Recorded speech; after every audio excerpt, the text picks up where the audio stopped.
남편이 시체로 발견돼요. 자살일까? 타살일까? 증인은 한 10살 난 아들밖에 없는 거예요. 시각장애를 겪고 있는 아들이 본 것은 과연 무엇일까? 궁금하시죠? 이 영화 보시면 한동안은 자리에서 못 일어나실지도 모릅니다.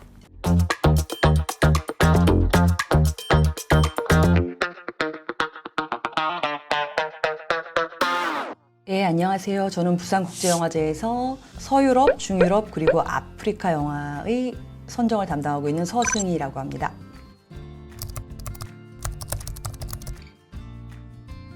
개인적으로 이제 좋아하는 이탈리아 감독님, 피에트로 마르첼로 감독님의 영화를 하늘영장에서 2번, 그다음에 CGV에서 1번, 이렇게 3번을 상영을 했는데 보통 3번째 상영은 다 이렇게 매진이 안 되거든요. 근데 작품이 얼마나 인기가 많았는지 세상에 평일인데도 불구하고 모든 작품이 다 매진이 되는 사례가 발생을 했고요. 그다음에 그 영화가 부산영화제에 상영이 된 후 한국에 팔렸어요. 그래서 수입사가 생겼습니다. 그래서 곧 여러분들을 다시 극장에서 찾아볼 수 있게 된, 그 다음에 또 알랭 기로디 감독님이라고 굉장히 훌륭하신 프랑스 감독님이신데 실제 오셔서 마스터 클래스도 진행을 하시고 Q&A도 하셔서 무척 반응이 좋았어요. 그럼 제가 약간 부끄러운 기억인데 말씀드려도 될까요? 칸 영화제 때 적게는 하루에 4편, 많게는 하루에 6편까지 열흘 동안 시사를 하게 돼요. 그날의 이제 아마 5번째 작품이었고 너무너무 감동적이었고, 그래서 영화를 보자마자 선정을 했고, 저희는 너무 몇백 편의 영화를 한꺼번에 보니까 영화를 또 쉽게 잊어버리게 돼요. 그래서 그 프로그램 노트를 쓸 때 영화를 다시 한번 보거든요.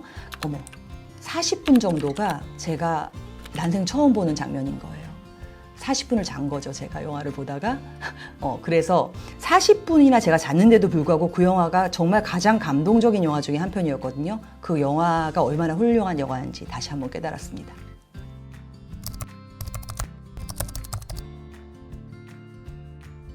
갈라 선정작과 오픈 시네마 선정작에 대해서 좀 말씀드리고 싶어요.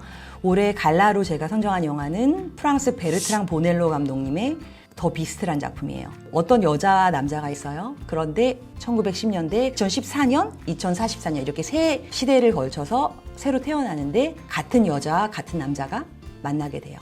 영화를 보자마자 선정을 했는데 재미있는 일화 하나는 극장 안에 딱 들어갔는데 베르트랑 보넬로 감독님, 그 다음에 베니스 영화제 프로그래머 2명이 있는 거예요. 이때다 싶어서 감독님한테 가서 영화 너무너무 좋게 봤고 올해 꼭 모시고 싶으니 저희 영화제 오시기 바랍니다. 너무너무 부탁드립니다. 라고 말씀을 드렸더니 감사하다, 노력하겠다, 요 정도로 대답을 하셨는데, 그 후에 이 영화가 이제 베니스에도 경쟁 부분에도 초청을 받고 토론토 영화제, 그 다음에 뉴욕 영화제 다 초청을 받았는데 이번에 저희 영화제에 제일 처음 들려주신다고 합니다. 이번에 오픈 시네마에 선정한 작품으로는 여러분 너무나 잘 아시는 릭백송 감독의 도그맨이라는 작품입니다. 니키타, 레옹, 그랑블루, 무척 유명한 감독님이시죠? 스릴러지만 휴먼 드라마이기도 한 그런 영화예요. 의문에 쌓인 한 남자가 경찰에 체포가 돼요.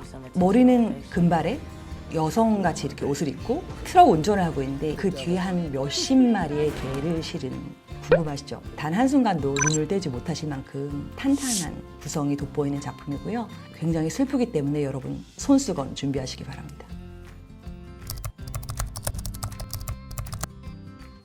올해 베를린 영화제에서 황금음상을 수상한 니콜라 필리베르 감독님의 파리 아다망에서 만난 사람들이란 다큐멘터리에 대해서 말씀드리고 싶어요. 아다망은 정신질환센터예요. 환자, 간호원, 의사, 이런 일반 사람들, 거기에 들리는 사람들 구분 없이 인터뷰도 하고 그냥 그 사람들이 노는 모습, 자유로운 모습을 찍었어요. 그래서 이 영화를 보고 나면 과연 정상인가 비정상인의 차이는 뭐지?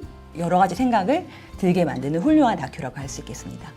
올 칸에서 황금 종려상을 수상한 쥐스틴 트리에 감독의 추락의 해부라는 영화에 대해서 말씀드리고 싶습니다. 퍼즐 같아요, 영화가. 어떻게 겉으로 보이는 겉모습, 그 다음에 진실, 거짓말 섞어 놓은 퍼즐처럼 구성이 되어 있어요. 그래서 영화가 끝날 때까지 그 진실은 아무도 모르죠. 한 부부가 프랑스의 한 지방에서 그 시각장애자인 아들이랑 살고 있어요. 근데 남편도 작가고 아내도 작가예요. 근데 어느 날 그 통나무집 밑에서 남편이 시체로 발견돼요.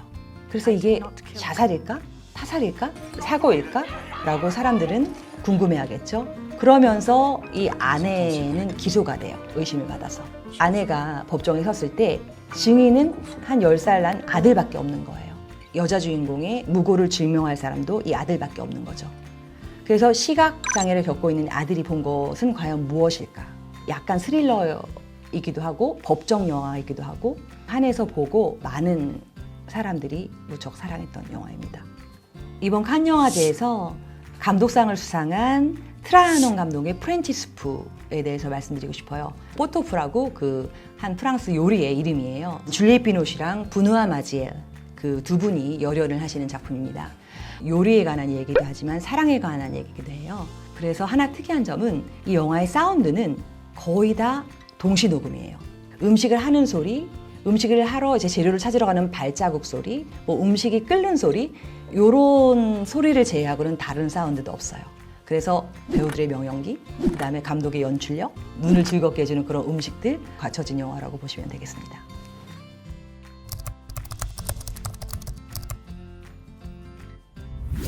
그 빅토르 에리세 감독님이 클로즈 유어 아이즈라는 영화에 대해서 말씀드리고 싶어요. 빅토르 에리세 감독님은 스페인의 거장인데 근 30년 만에 새 작품을 발표하셨기 때문에 모든 영화 관계자들이 이 영화를 기다리고 있었습니다. 그 영화에서도 감독이 나오는데 이 감독이 30년 전에 어떤 영화 촬영을 하다가 갑자기 자기의 친구이자 그 주연을 맡았던 남자 배우가 갑자기 사라져요. 그러면서 이 영화를 못 찍게 됐어요. 그래서 30년 후에 이 감독님이 자기의 친구를 찾아 나서는 얘기예요. 이제 그러면서 이제 여러 가지 회한과 어떤 영화에 대한 질문과 너무 감동적이어서 여러분들 이 영화 보시면 한동안은 자리에서 못 일어나실지도 모릅니다. 또 한 작품은 알리체 로바워 감독님의 키메라라는 작품에 대해서 말씀드리고 싶어요. 그 행복한 라짜로를 연출하신 분의 올 신작입니다. 남자 주인공이 고고학자인 아서라는 사람입니다. 이 아서는 특별한 능력이 있어요.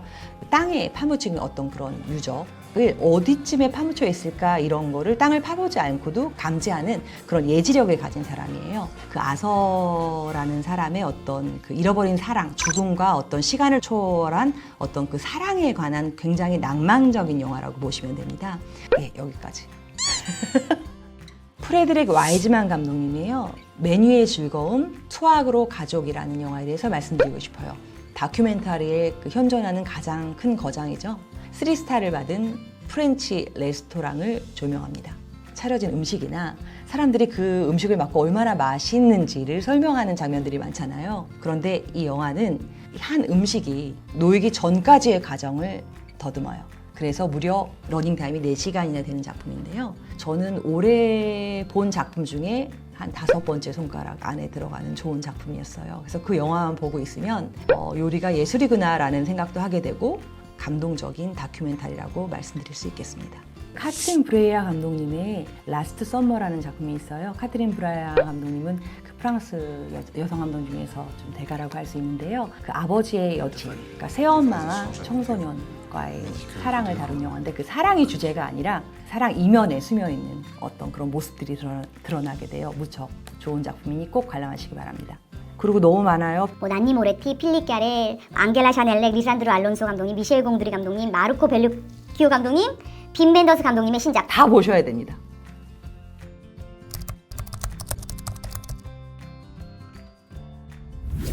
유럽을 담당하는 어떤 프로그래머들은 그 한 7월쯤에서 프라이빗 시사를 많이 다녀요. 이탈리아의 어떤 필름 누아르가 약간 르네상스를 맞고 있다라는 생각이 들거든요. 그래서 제가 개인적으로 막 필름 누아르 영화의 팬이거나 하진 않은데도 이번에 2작품을 선정을 했어요.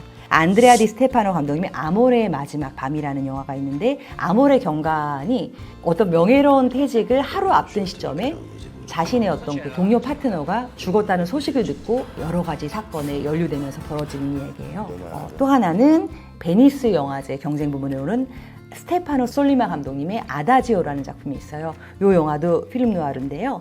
감상하시면 좋을 것 같습니다.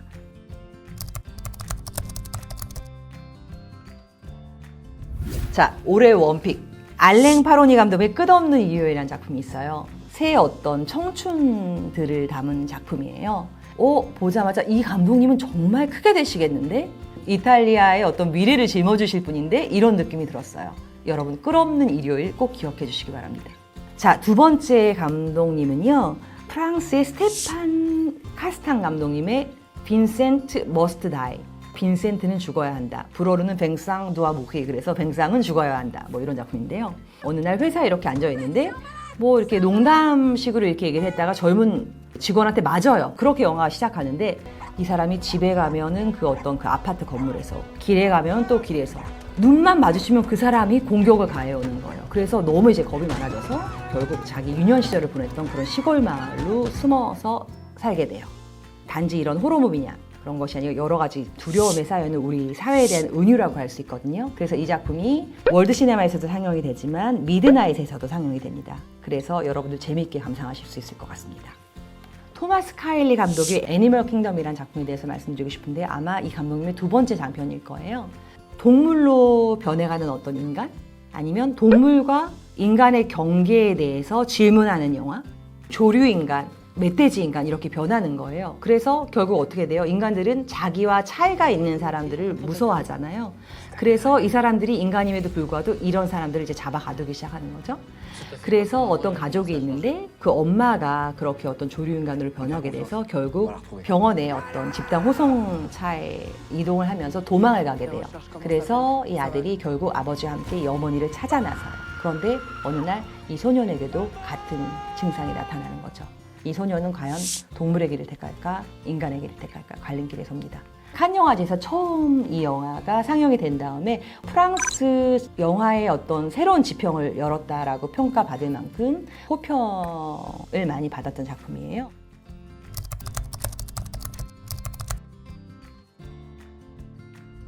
사실 프로그램화 된 다음에 제 권유가 아닌 영화를 정말 못 봐요.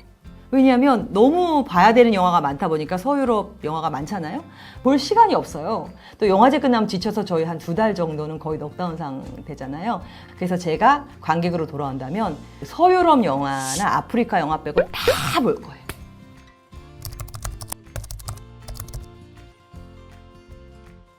다른 영화제에서 스카우트 제의가 들어온다면 안 들어올걸요?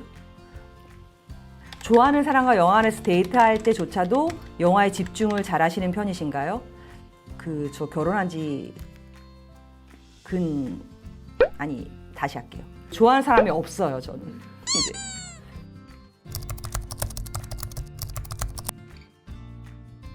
다른 그 프로그램에서 선정한 영화를 이렇게 제목만 봐도 너무 보고 싶은 영화가 많더라고요. 그래서 눈 감고 골라도 돼?